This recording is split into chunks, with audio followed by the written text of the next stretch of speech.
माननीय मन्त्री शिशिर खनाललाई रोस्टम प्रयोग गरेर आफ्नो भनाइ राख्न समय दिन्छु।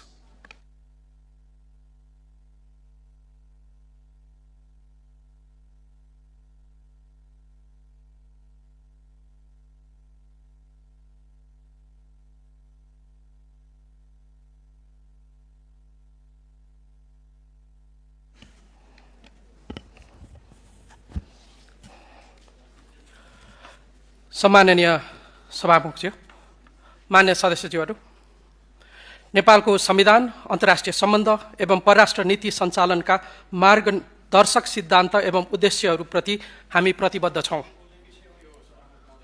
सरकारले सुशासन र आर्थिक समृद्धि हासिल गर्ने विषयलाई प्राथमिकतामा राखी काम गरिरहेको छ। नेपालको सार्वभौम सत्ता, भौगोलिक अखण्डता, राष्ट्रिय स्वतन्त्रता, स्वाधीनताको रक्षा र नेपाली नागरिकको सुरक्षा र हकित संरक्षण लगायत समग्र राष्ट्रिय हितको प्रवर्धन गर्ने गरी मैले नेतृत्व गरेको परराष्ट्र मन्त्रालयबाट निरन्तर काम कारबाही भइरहेको छ। मन्त्रालयबाट सम्पादित कामका सम्बन्धमा विभिन्न समयमा यस सम्मानित संसद र सम्बन्धित समितिहरूमा जानकारी गराउँदै आएको र यो क्रम जारी रहने बेहोरा पनि म निवेदन गर्न चाहन्छु। यसै सिलसिलामा हालै मैले सम्पन्न गरेको भारतको भ्रमण र सम्माननीय प्रधानमन्त्रीज्यूले यस सम्मानित सदनलाई 2083 जेठ 17 गते गर्नुभएको सम्बोधन तथा नेपाल भारत सीमा लगायत विषयमा जानकारी गराउने अनुमति चाहन्छु।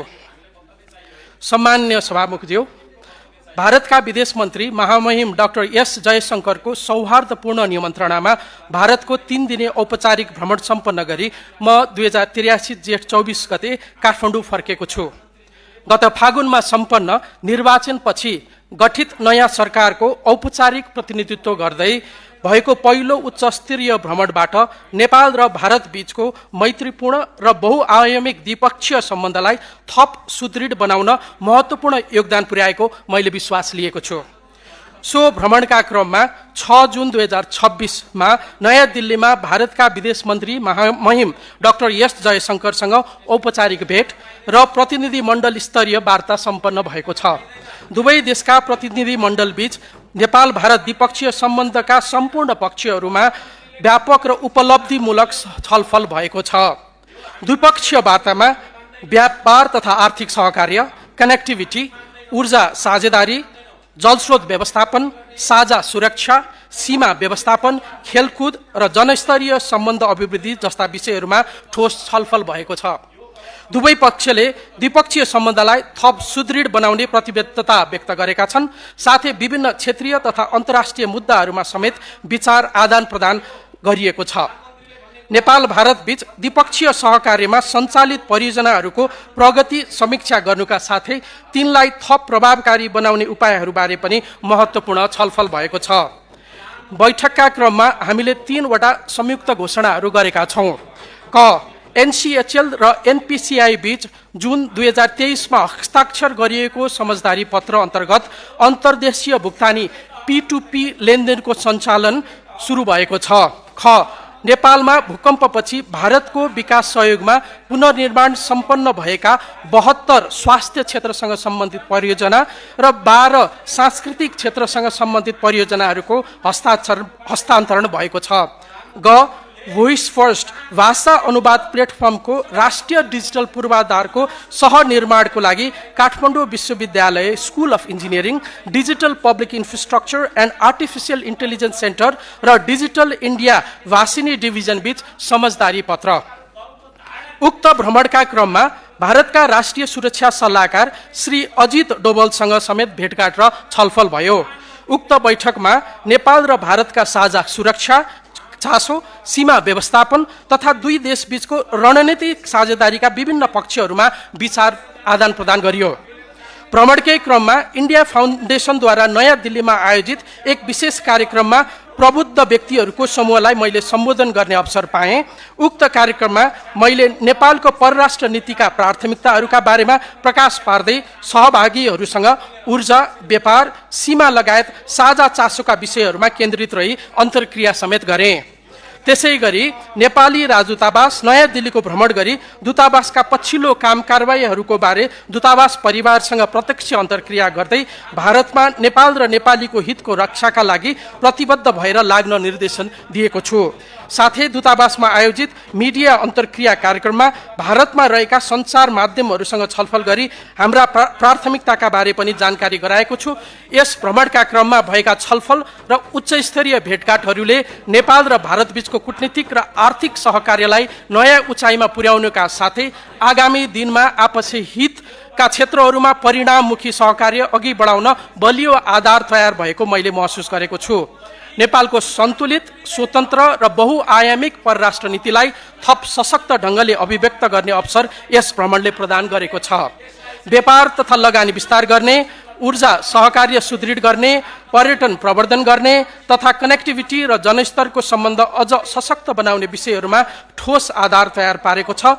क्षेत्रीय स्थायित्व, आपूर्ति श्रृङ्खला सुरक्षा तथा ऊर्जा साझेदारी जस्ता समसामयिक अन्तर्राष्ट्रिय मुद्दाहरूमा समेत धारणा आदान प्रदान गरिएको छ। दुई देश बीचको समन्वय, सहकार्य र साझेदारीलाई अझ बलियो बनाउने कार्यका लागि दर्जनौं द्विपक्षीय संयन्त्रहरू रहेका छन्। यसमध्ये केही संयन्त्रहरू लामो समयदेखि क्रियाशील नरहेको पनि देखिन्छ। यस्ता संयन्त्रहरूको नियमित बैठकले नेपाल भारत बीच रहेका सम्भावना र सहकार्यका विषयमा छलफल गरी दुई देश बीचको सम्बन्धलाई थप सुदृढ बनाउन महत्त्वपूर्ण भूमिका खेल्न सक्छन्। नेपाल र भारत बीच विभिन्न क्षेत्रमा काम गर्ने गरी स्थापना गरिएका ती द्विपक्षीय संयन्त्रहरूको बैठक हाल सुचारू भएका छन्। म यहाँ त्यस्ता केही महत्त्वपूर्ण संयन्त्रहरूका आगामी बैठकहरूका बारे जानकारी गराउन चाहन्छु। Joint working group on border म्यानेजमेन्टको आगामी बैठक अगस्त 2026 मा आयोजना हुँदैछ। हाल joint field survey team JFST ले विगत 2 महिनादेखि विभिन्न स्थानमा काम गरिरहेको छ। यस संयन्त्रलाई दिएको जिम्मेवारी बमोजिम सीमा स्तम्भहरूको मर्मत, हराएका स्तम्भहरूको पुनर्स्थापना र पुनर्निर्माण गर्ने कार्यहरू अगाडि बढेका छन्। हाल 4 वटा छुट्टा-छुट्टै टोली गठन भई नेपाल भारत सीमाका विभिन्न क्षेत्रमा काम भइरहेको छ। यी संयुक्त टोलीहरूले नो म्यान्स ल्यान्डको अतिक्रमण र क्रस बोर्डर अकुपेसनको लगत तयार पार्ने काम गरिरहेका छन्। सर्वे अफिसियल्स कमिटीको आगामी बैठक अगस्त 2026 मा आयोजना हुँदैछ। यसमा नापी विभागका उपमहानिर्देशकको नेतृत्वमा उक्त विभागको प्राविधिक टोली लगायत परराष्ट्र, गृह र सशस्त्र प्रहरी बलका प्रतिनिधिहरूको पनि सहभागिता रहनेछ। भारतीय पक्षतर्फ पनि सोही बमोजिमको प्रतिनिधित्व हुने गरेको छ। त्यसै गरी हालै सम्पन्न केही महत्त्वपूर्ण बैठकहरूमा 30 अप्रिल र 1 मे 2026 मा joint commission on Koshi and Gandak प्रोजेक्टको बैठक काठमाडौँमा सम्पन्न भएको छ। 4 वर्षको अन्तरालमा आयोजित यस महत्त्वपूर्ण बैठकमा उक्त परियोजना क्षेत्रमा देखा परेका समस्या अध्ययन गरी तिनको समाधान गर्ने विषयमा छलफल भई कार्य अगाडि बढेको छ। 2 मे 2026 मा Nepal India joint team on flood forecasting activities on rivers common to Nepal and इन्डियाको बैठक काठमाडौँमा सम्पन्न भएको छ। मनसुनको समयमा हुने विपद एवं धनधनको क्षति न्यूनीकरण गर्नको लागि अर्ली वार्निङ सिस्टमलाई थप चुस्त बनाउने दिशामा लिन सकिने कदमहरूका सम्बन्धमा छलफल भई सहकार्य अगाडि बढेको छ। 7 देखि 8 मे 2026 मा joint technical team on cooperation on power sector को बैठक नयाँ दिल्लीमा सम्पन्न भएको छ। उक्त बैठकमा नेपाल भारत बीच विद्युत व्यापारका निमित्त आवश्यक अन्तर्देशीय प्रसारण लाइन ट्रान्समिसन लाइन्सहरूको विस्तार गर्ने विषयमा विस्तृत छलफल भएको छ। यससँगै अन्य क्षेत्रमा रहेका हाम्रो द्विपक्षीय संयन्त्रहरूको बैठक पनि आयोजना हुँदैछन्। यसबाट नेपाल भारत बीचको बहुआयामिक सम्बन्ध अझ घनीभूत र प्रगाढ बन्दै जाने अपेक्षा छ। सम्माननीय सभामुखज्यू, अब म सम्माननीय प्रधानमन्त्रीज्यूको सम्बोधन र नेपाल भारत सीमाको विषयमा केही उल्लेख गर्न चाहन्छु। सम्माननीय प्रधानमन्त्रीज्यूले 2083 जेठ 17 गते संघीय संसदको प्रतिनिधि सभामा प्रश्नोत्तरका क्रममा नेपालको सीमाका विषय उल्लेख गर्दै द्विपक्षीय वार्ताद्वारा समस्या समाधानमा सरकार प्रतिबद्ध रहेको बताउनु भएको थियो। सम्मानीय ज्यूबाट प्रस्तुत धारणाका सम्बन्धमा परराष्ट्र मन्त्रालयले सोही दिन विस्तृत जानकारी पनि उपलब्ध गराइसकेको छ। नेपाली भूमि लिपुलेक क्षेत्र हुँदै भारतले मानसरोवर तीर्थयात्रा मार्ग सञ्चालनमा ल्याएको विषयमा समेत नेपाल सरकारको आधिकारिक धारणा परराष्ट्र मन्त्रालयले 2083 वैशाख 20 मा स्पष्ट पारिसकेको छ। यस विषयमा नेपालले पठाएको कूटनीतिक नोटको जवाफ भारत सरकारबाट पनि कूटनीतिक नोट मार्फत नै प्राप्त भएको छ। दुवै देशले सीमा सम्बन्धी विवादहरूलाई कूटनीतिक माध्यम र आपसी छलफलबाट समाधान गर्न प्रतिबद्धता व्यक्त गरेका छन्। यहाँहरूलाई थाहै छ, नेपाल र भारतबीच सदियौं पुरानो र खुला सिमाना रहेको छ। हालको नेपाल भारत अन्तर्राष्ट्रिय सीमा सन् 1816 को सुगौली सन्धिद्वारा स्थापित र निर्देशित छ। नेपाल भारत सिमाना अन्तर्गत सुस्ता र लिम्पियाधुरा, लिपुलेक तथा कालेपानी क्षेत्रमा नक्साङ्कन हुन बाँकी रहेको छ। ती स्थान बाहेक अन्य केही स्थानहरूमा क्रस बोर्डर अकुपेसन तथा 10 गजा अतिक्रमणको समस्याहरू विद्यमान छन्। सम्माननीय प्रधानमन्त्रीज्यूले संसदमा उल्लेख गर्नुभएको विषय मूलतः 10 गजा क्षेत्र अतिक्रमण र क्रस बोर्डर अकुपेसनसँग सम्बन्धित छन्।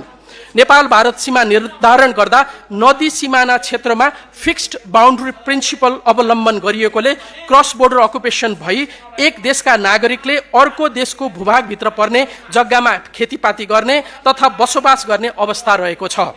नेपाल र भारतबीच रहेको लामो सिमानालाई व्यवस्थित र वैज्ञानिक ढङ्गले नक्साङ्कन भएका क्षेत्रमा सीमा स्तम्भ निर्माण, मर्मत, 10 गजा क्षेत्रको अतिक्रमण तथा क्रस बोर्डर अकुपेसनको लगत सङ्कलन गर्न दुई देशका सीमा सम्बन्धी संयन्त्र र प्राविधिक टोलीहरू क्रियाशील छन्। लामो समयदेखि अवरुद्ध रहेको प्राविधिक समितिको काम हाल सीमा क्षेत्रमा क्रियाशील छ र संयुक्त रूपमा लगत सङ्कलन गर्ने काम भइरहेको छ। नेपाल भारत सीमाका के कति स्थानमा लो म्यान ल्यान्ड्स इन्क्रोचमेन्ट र क्रस बोर्डर अकुपेसन रहेको छ भन्ने विषयमा सीमा सम्बन्धी Nepal India boundary working group र अन्य संयन्त्रहरूले म्यापिङको कार्य गरिरहेका छन्। यस विषयमा विस्तृत विवरण पछि प्राप्त हुनेछ। प्राविधिक समितिको अध्ययनले कतिपय स्थानहरूमा हाल नेपालको उपयोग र उपभोगमा रहेको जग्गा भारततर्फ पर्न सक्ने र हाल भारतको उपभोग र उपयोगमा रहेको जग्गा नेपालतर्फ पर्न सक्ने देखाएको छ। आफआफ्नो उपभोगमा रहेको जग्गाको दाबी दुवै पक्षले गर्ने गरेका छन्। सम्माननीय प्रधानमन्त्रीज्यूले संसदमा राख्नु भएको भनाइको सन्दर्भ यही प्राविधिक यथार्थ र क्रस बोर्डर अकुपेसनसँग जोडिएको छ। यसमा मूल प्रश्न भनेको सीमा सम्बन्धी विषयको कसरी निरूपण गर्ने भन्ने नै हो। तसर्थ नेपाल र भारत बीचको घनिष्ठ सम्बन्धको मर्म र भावना अनुरूप ऐतिहासिक सन्धि सम्झौता तथा नक्साका आधारमा कूटनीतिक वार्ताको माध्यमबाट यस विषयको समाधान गर्न हामी प्रतिबद्ध छौँ। सम्माननीय प्रधानमन्त्रीज्यूले 2083 जेठ 17 गते संघीय संसदमा नेपालको सीमा सम्बन्धी विषयमा जवाफ दिने क्रममा नेपालको सीमाङ्कन सन् 1816 को सुगौली सन्धिसँग प्रत्यक्ष रूपमा सम्बन्धित भएकोले मित्र राष्ट्र संयुक्त अधिराज्यको नाम उल्लेख गर्नुभएको हो। यसमा तेस्रो पक्षको मध्यस्थता हामीले खोजेका होइनौँ। खाली तत्कालीन अवस्थाको थप सन्दर्भ सामग्री रेफरेन्स मटेरियल्सहरू केही भए ती स्वाभाविक रूपमा समस्या समाधानमा सहयोगी हुन सक्ने हुनाले आवश्यक परेमा त्यसको उपयोग गर्ने विषयलाई सम्माननीयज्यूले इङ्गित गर्नुभएको हो। म यस सम्मानित सदनमा केही स्पष्ट पार्न चाहन्छु भने नेपाल भारत सीमा द्विपक्षीय विषय हो र नेपाल तथा भारत बीच रहेको घनिष्ठ सम्बन्धको मर्म र भावना अनुरूप ऐतिहासिक सन्धि सम्झौता तथा नक्साका आधारमा यस समस्याको समाधान कूटनीतिक संवाद र वार्ता मार्फत गर्न नेपाल प्रतिबद्ध छ। अन्त्यमा सरकार गठन भए पश्चात हामीले राष्ट्रिय हित केन्द्रित परराष्ट्र नीति र अन्तर्राष्ट्रिय सम्बन्धलाई प्राथमिकतामा राखेर काम गरिरहेका छौँ। उच्च स्तरीय भ्रमणहरूका माध्यमबाट द्विपक्षीय सम्बन्धहरू प्रगाढ बनाउँदै जाने र मित्र राष्ट्रहरूसँग हाम्रा द्विपक्षीय संयन्त्रहरूलाई क्रियाशील बनाउँदै राष्ट्रिय हित र आर्थिक कूटनीतिलाई प्रवर्धन गर्ने दिशामा सरकार गठन भएको यो छोटो समयमा महत्त्वपूर्ण कदमहरू लिएको छ। हालै सम्पन्न भारत भ्रमण र निकट भविष्यमा हुने अन्य मित्र राष्ट्रका भ्रमण र द्विपक्षीय संवाद यसका उदाहरणहरू हुन्। विभिन्न मुलुकसँग हाम्रो द्विपक्षीय संयन्त्र पनि सक्रिय हुन थालेका छन्। राष्ट्रिय हितलाई केन्द्रमा राखी यी सबै विषयहरूलाई हामीले निरन्तरता दिने र प्राप्त उपलब्धि लगायतका विषयमा यस सम्मानित सदनलाई जानकारी गराउने प्रतिबद्धता व्यक्त गर्दछु। धन्यवाद।